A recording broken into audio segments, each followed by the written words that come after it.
bahwa tidak hanya masalah terapi, tapi sampai kita ajarkan untuk merubah gaya duduk, gitu kan ya, cara ngangkat barang dan seterusnya.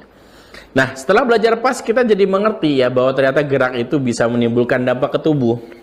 Nah, termasuk teman-teman sekalian, saat posisi tubuh saat sholat dan juga olahraga. Ya, bagaimana penjelasannya, teman-teman sekalian? Mari kita sama-sama simak ya.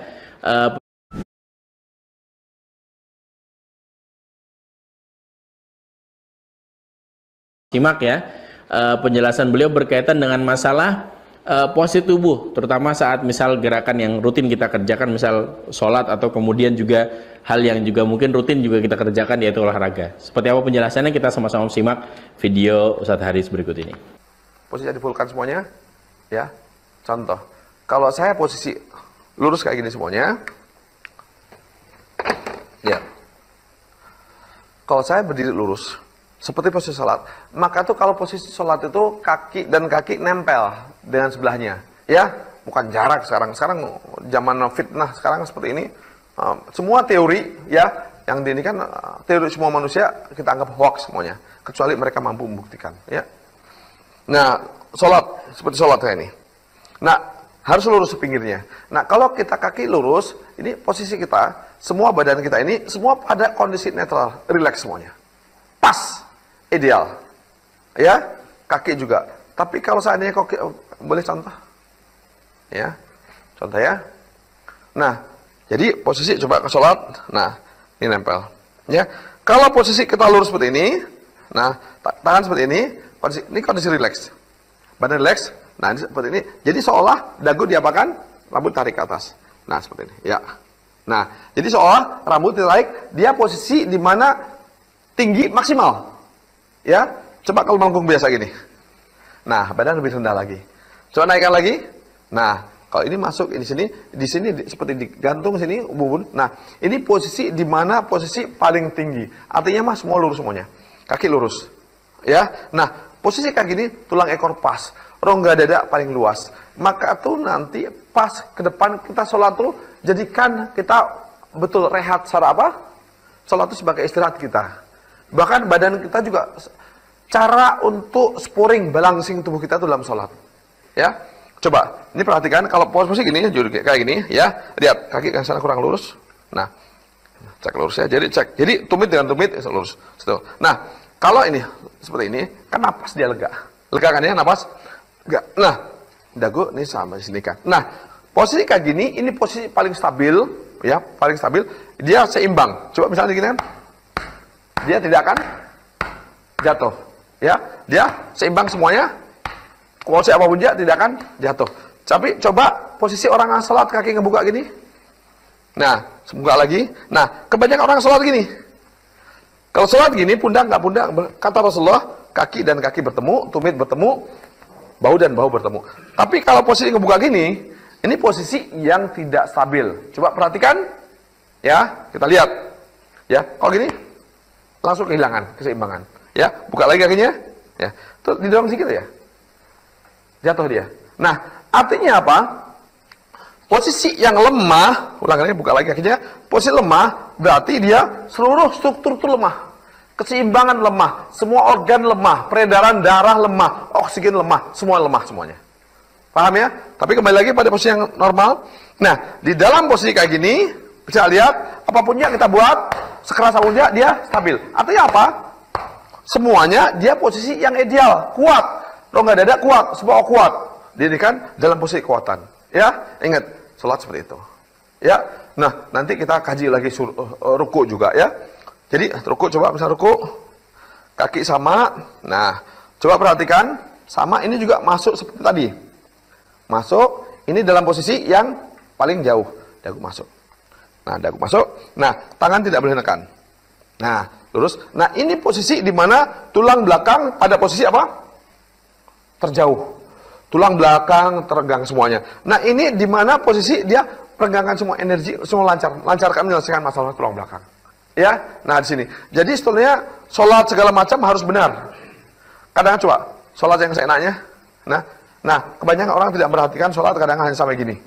Ya, terus ada yang kayak gini. Nah, seperti ini. Ya, coba samping. Perhatikan. Nah, melengkung kayak gini. Pak, seperti ini. Jadi kaki pun ngebuka juga misalnya. Nah, ini udah kacau semuanya. Secara sistem. Coba betulkan kaki.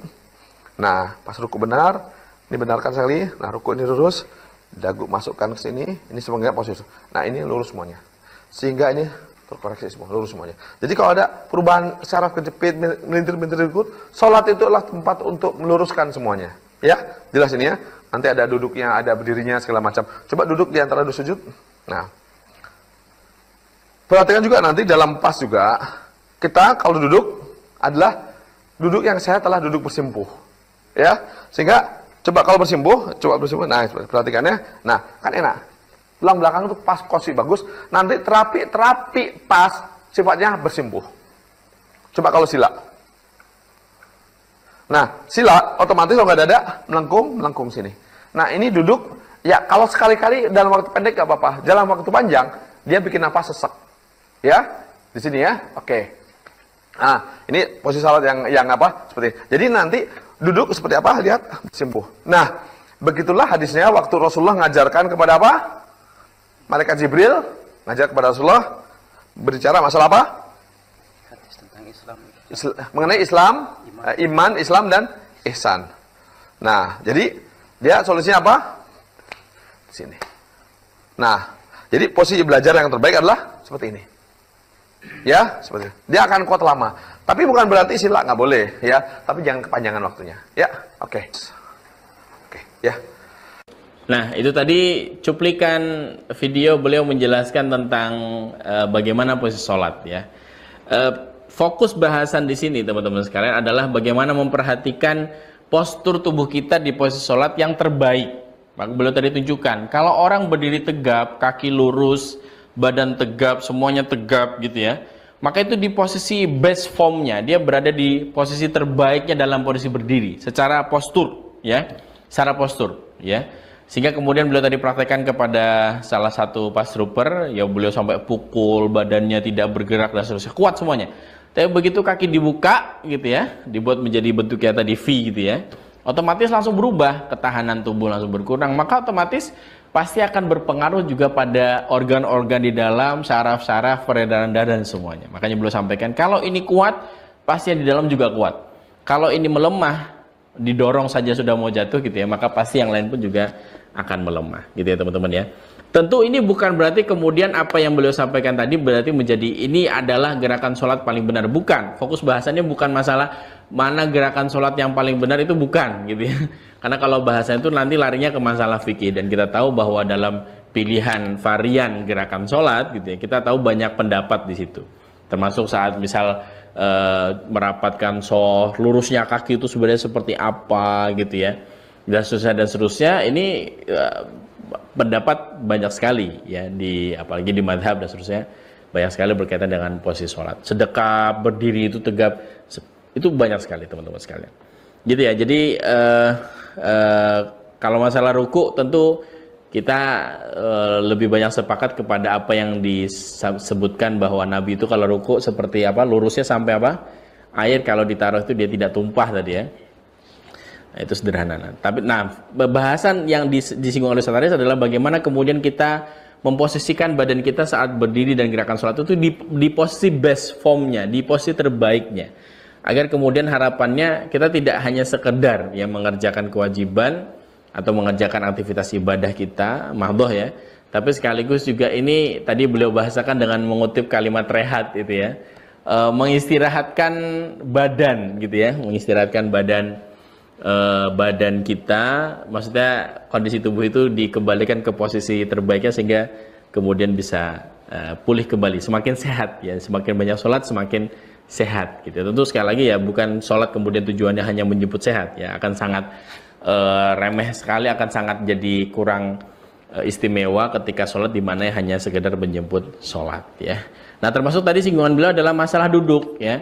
Ya, beliau tadi jelasin bukan kemudian tidak boleh duduk bersila ya, tapi postur di posisi duduk sila itu langsung membuat dada lebih sempit, badan langsung melengkung, kepala banyak dangaknya. Beda dengan bersimpuh gitu ya, atau posisi seperti duduk di antara dua sujud, posisi badannya bisa tegap gitu ya, tulang ekornya tidak didudukin dan seterusnya gitu. Jadi ini lebih kepada bagaimana kita membiasakan postur tubuh kita di posisi terbaiknya, teman-teman sekalian.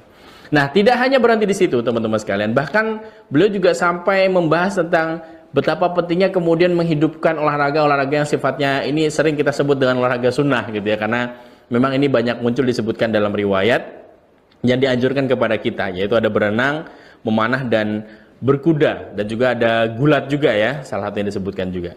Apa manfaatnya kira-kira? Nah, kita simak sama-sama penjelasan beliau berkaitan dengan olahraga-olahraga tersebut. Kita masukkan, sunahkan dulu.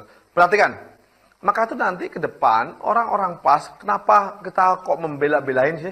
Kok kita investasi beli kuda, yang punya kemampuan beli kuda. Kita setiap daerah, pas Persatuan Pas Super Indonesia, kita setiap daerah kita punya stable kuda. Di Klaten kita sebentar lagi ada 3, ya. Terus di mana? Di Jogja kita buat, di Bandung tempat saya buat, nanti Sidoarjo ada. Semua tempat ada stable kuda, ya.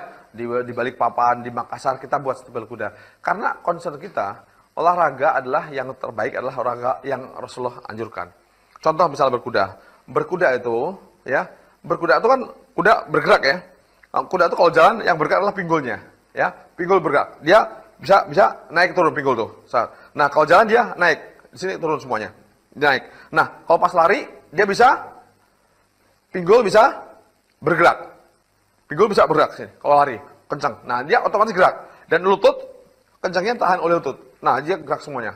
Jadi ke atas pun ikut bergerak. Sehingga otot-otot tulang belakang kita bergerak, tulang belakang bergerak, rusuk pun ikut bergerak. Apalagi kalau larinya sampai maju mundur kanan kiri. Dia rusuk pun ikut apa? Di sini, dia akan bergerak semuanya, tulang belakang. Bahkan tangan pun ikut bergerak.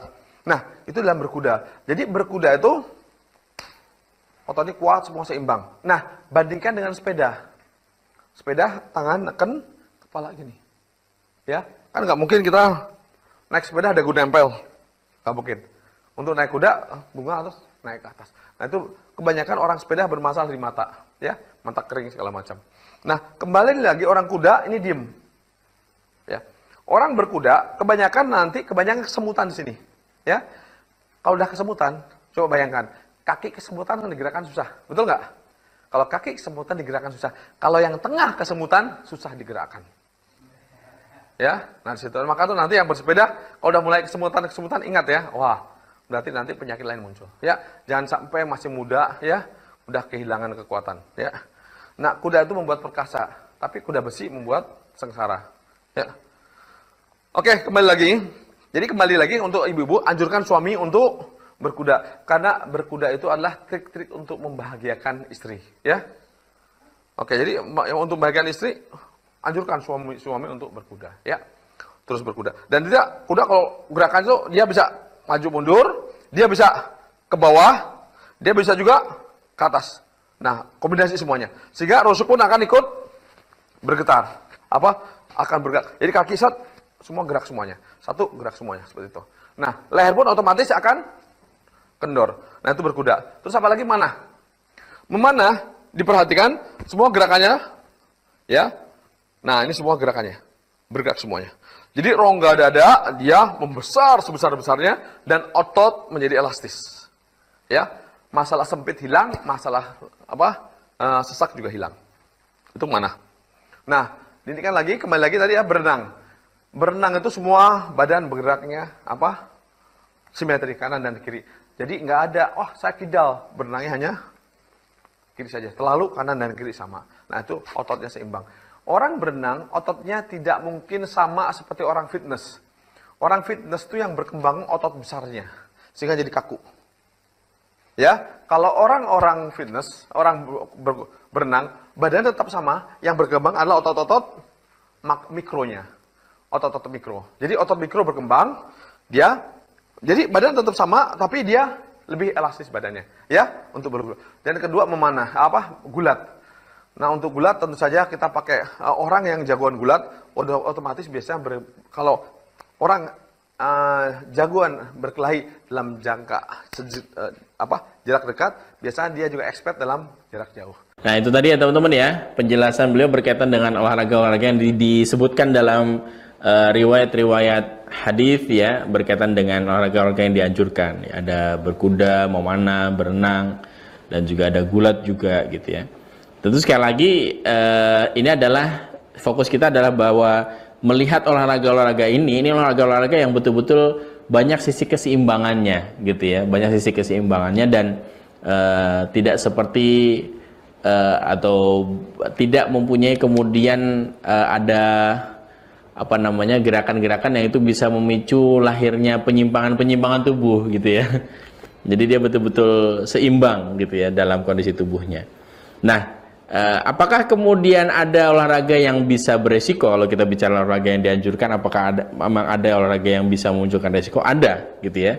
Bahkan ya karena kita belajar memahami DIPAS, kita memahami bahwa kondisi keluhan manusia itu munculnya karena efek gerakan, maka olahraga yang rutin dilakukan pun juga ada beberapa jenis yang justru itu bisa memberikan dampak negatif lah begitu ya, kurang bagus bagi kondisi tubuh ketika dia dilakukan rutin tanpa kemudian diseimbangkan kembali tubuhnya. Seperti apa penjelasannya, kita simak penjelasan beliau berikut ini. Apa saja yang tidak dianjurkan ya? Perhatikan. Jadi kebanyakan masalah di pinggir, contoh misalnya apa? Tadi masuk lagi treadmill. Orang treadmill, nanti kita tahu orang treadmill itu bukan jalan ya. Kalau berjalan Rasulullah beda ya. Jalan Rasulullah kaki nanti dibahas ya. Nah, kaki ke depan. Jadi kaki ke, sedangkan treadmill itu kaki di apaan? Ditarik ke belakang. Dia bukan jalan. Kaki ditarik apa? Ke belakang. Tarik lagi. Jadi pas tarik ke belakang, ngelangkah lagi. Ditarik sini, ke depannya lagi. Jadi konsan kakinya apa? Dia bukan jalan, kaki ditarik ke belakang. Supaya nggak jatuh, ya harus ke depan. Tarik lagi. Jadi berbeda. Nah itu nanti treadmill, maka tuh orang masalah jantung, orang masalah treadmill, dia akan tambah sesak. Ya, jadi nanti kalau udah tes jantung, jangan mau treadmill. Anda penyakit orang sehat, di treadmill juga akan jadi sesak. Ya, apalagi orang sakit. Lanjut berikut lagi, olahraga apa? Yang diindikan. Nah, olahraga yang tidak simetri. Misalnya, golf. Dia tiap hari muter ke sana terus. Lama-lama ini, tulang bergeser. Badminton, terus tiap hari satu arah. Dia akan berubah bentuk juga. Nah, olahraga yang simetri, dia merusak struktur tubuh. Kalau struktur tubuh rusak struktur daging dan otot kita. Ya, nah organ juga rusak. Nah, itu juga berubah sistem pembuluh darah kita. Kapiler, vena, arteri juga bermasalah. Nah, itu tadi teman-teman sekalian penjelasan tentang olahraga yang tidak dianjurkan. Sekali lagi ya, kalau judul di videonya ada tulisan dilarang ya, tolong pahami itu dengan pemahaman bahwa dilarang ini sifatnya adalah tidak dianjurkan. Kenapa? Karena tadi ya ada efek yang justru muncul, apalagi kemudian bagi mereka yang tengah menderita sakit ya. Kalau bisa olahraga-olahraga seperti ini justru dihindari. Kalau mau lari, udah lari aja sekalian keliling komplek gitu ya. Lari sekalian misalnya keliling alun-alun gitu ya. Lari sekalian lari pagi ke warung mana gitu ya. Sekalian gitu ya. Jangan hanya dengan treadmill yang kemudian justru memicu ada tarikan-tarikan konstan yang terjadi di tubuh kita. Kalau mau naik sepeda ya carilah posisi sepeda yang tidak seperti kita kan secara spesifik kita sebut road bike ya. Karena dia sampai betul-betul bungkuk ya. Kepalanya mendongak ya, dan di beberapa kondisi kita bahkan sampai temui kasus mereka punya keluhan sampai di mata kering, ya, nggak bisa mengeluarkan cairan mata, efek karena terlalu sering rutinitas bersepeda yang sampai badannya bungkuk sekali itu, gitu ya teman-teman ya. Ditambah juga tadi beliau singgung soal kesemutan-kesemutan di area itu ya, nah, itu juga hal yang juga perlu kita waspadai gitu ya, terutama pada para suami ini ya. Nah, jadi sekali lagi larangan di sini sifatnya adalah lebih kepada kita tidak menganjurkan itu. Badminton, tenis yang dia hanya satu arah, golf ya. Karena semakin lama pasti akan memicu pola arah badan tarikan badan yang tidak seimbang antara sisi kanan dan sisi kiri. Nah, khawatirnya kemudian setelah itu banyak muncul keluhan fisik lainnya. Dan di perjalanannya kami bersama pastor lain yang sudah mempraktekkan keilmuan ini juga betul-betul menemukan kasus yang nyata gitu ya, dengan mereka yang sudah rutin melakukan olahraga yang tidak seimbang tadi justru di usia kesekian banyak keluhan yang saraf kejepit lah, kena inilah, asam lambung lah, keluhan lemas gitu ya, sering haus, mudah buang air dan seterusnya, banyak sekali gitu ya. Dan kemudian begitu dibenahi pola gerakannya, ya tubuhnya kita kembalikan, kita simetrikan, ya kita spring balancing lah gitu ya bahasa di mobilnya. Maka atas izin Allah keluhan-keluhannya kemudian berangsur pulih ya. Nah itu tadi teman-teman sekalian 5 ya filosofi keilmuan Allahyarham Haris Mujahid dalam dunia pengobatan, khususnya yang ini kemudian menjadi pondasi filosofi-filosofi kemudian yang kemudian terangkum dalam keilmuan pasal kasau. Ini mudah-mudahan menjadi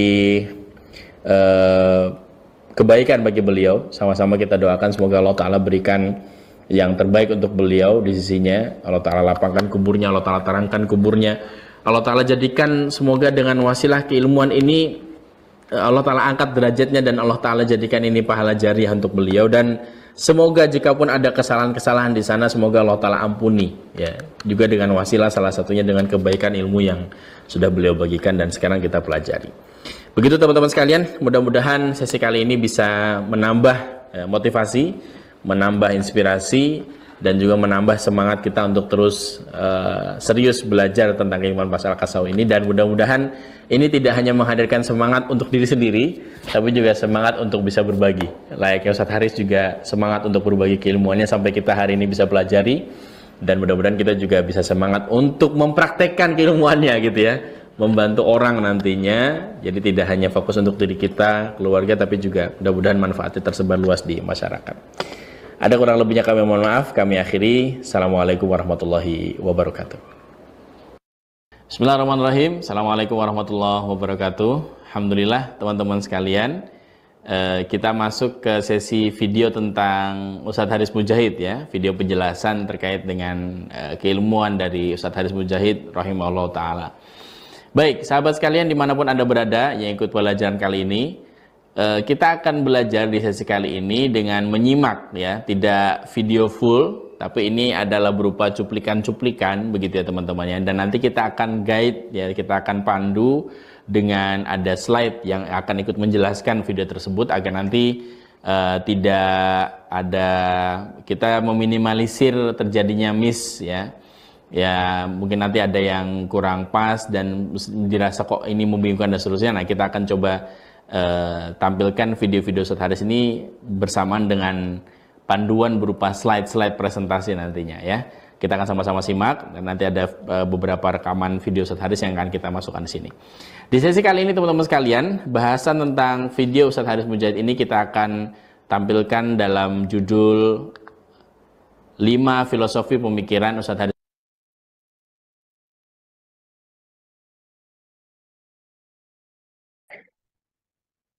Baik, sahabat sekalian, Masya Allah, Alhamdulillah, ini kita sudah selesai di sesi kedua ya. Sudah selesai di sesi kedua. Ini kita ada break dulu sampai jam 1 ya. Sampai jam 1. Nah, kurang lebih kita nanti ada break 40 menit. Jam 1 tepat nanti kita akan memulai sesi siang ya. Sesi kedua. Di siang nanti insya Allah akan dipandu oleh Ustadz Adi Bayu Nugroho. Baik sahabat sekalian, kita tutup dulu untuk pelatihan di sesi pertama ini. Nanti kita akan bertemu kembali jam 1 siang. Terima kasih. Assalamualaikum warahmatullahi wabarakatuh. Waalaikumsalam.